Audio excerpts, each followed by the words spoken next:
zülfün evsişinin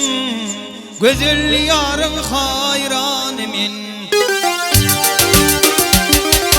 Şimal takıp evsişinin karayı Öz yarımın hayranımın Öz yarımın kurbanımın Şimal takıp evsişinin karayı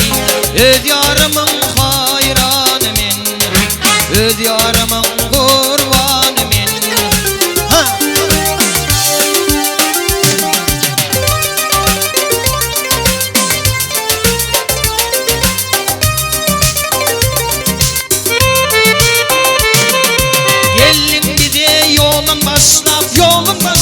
Yolun başlap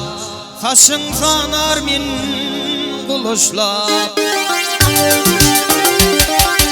Arap dur sen barmak dişlep karıyı Öz yarımın hayranımın Gülür yüzün kurbanımın Arap dur sen barmak dişlep karıyı Öz yarımın hayranımın Gülür yüzün kurbanımın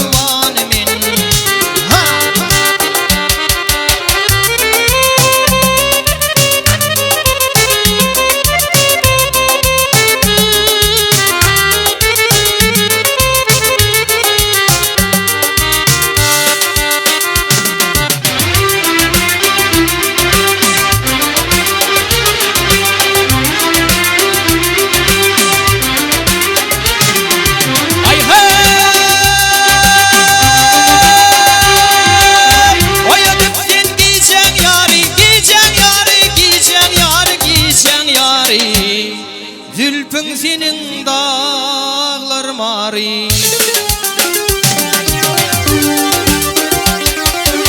Akıl sende koşan ari yandım ey Bolsam girip bağlanımın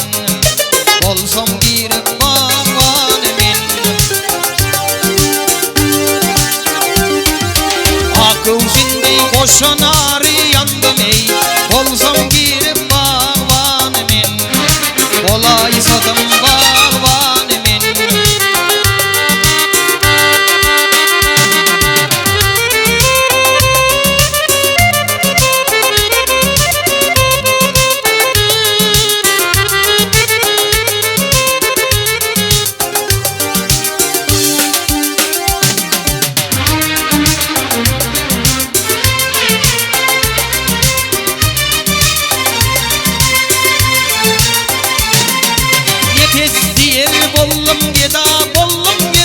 Bollum geda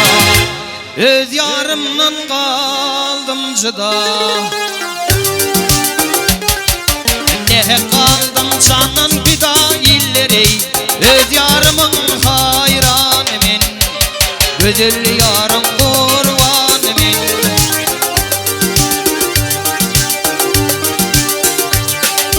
Ne kaldım canan fida karayı Öz yarımın hayranımın Güzel yarım kurbanımın Öz yarımın hayranımın Güzel yarım